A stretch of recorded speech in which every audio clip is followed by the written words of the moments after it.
Hello বন্ধুরা, সবাই কেমন আছো? আশা করি ভালো আছো। তোমাদের দোয়ায় আমিও ভালো আছি। আবারও চলে আসলাম মাটন কষার নিউ রেসিপি নিয়ে। তো দেখো মাটনগুলো। এবার কড়াইয়ে তেল দিয়ে দিয়েছি। তেল গরম হয়ে গেলে পেঁয়াজ কুচি দিয়ে দিলাম। পেঁয়াজ কুচি দেওয়ার পরে মাংস, পেঁয়াজ কুচি, রসুন, লঙ্কা কাটা, নুন, হলুদ গুঁড়ো দিয়ে দিলাম। 3টে তেজপাতাও দিয়ে দিয়েছি। দেখো লঙ্কা গুঁড়ো দিয়ে দিলাম। ভিডিওটা কেউ স্কিপ করবে না, পুরো ভিডিওটা দেখো, ভালো লাগবে। তোমাদের জন্য ভিডিওটা নিয়ে এসেছি। এবার তেল দিয়ে দেব, সর্ষের তেল দিয়ে ভালোভাবে নাড়াচাড়া করে নেব। দেখো বন্ধুরা, আমরা যেভাবে রান্না করি সেভাবেই দেখাচ্ছি। ভিডিওটা দেখতেই থাকো শুরু।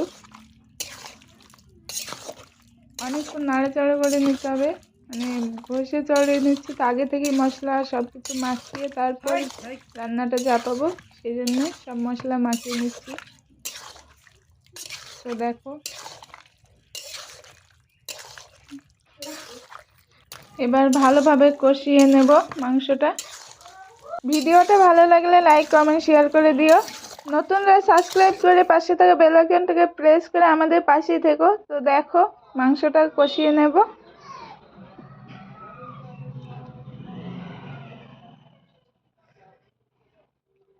তো আমরা গরিব বলে তোমরা কি লাইক করো না? আমাদের ভিডিওটা দেখো, তোমাদের ভালো লাগবে।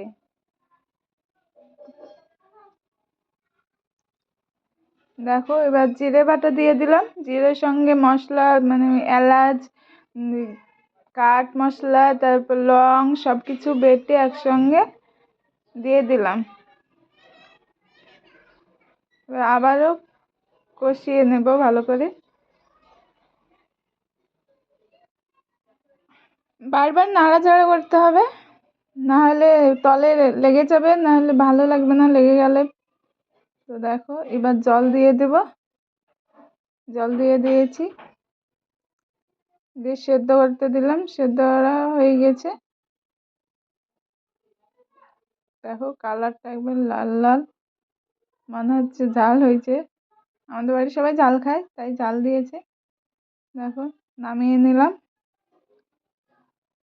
ভিডিওটা ভালো লাগলে প্লিজ সাবস্ক্রাইব করে লাইক করে দিও, প্লিজ প্লিজ।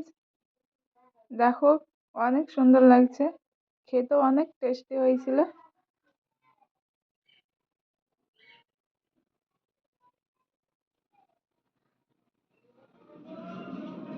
তো তোমরা কি ভিডিও দেখতে চাও কমেন্টে জানাও। ছোট চ্যানেল বলে কেউ ইগনোর করো না প্লিজ। সবাই ভিডিওটা দেখো। ভিডিওটা এখানে শেষ করলাম। সবাই ভালো থেকো।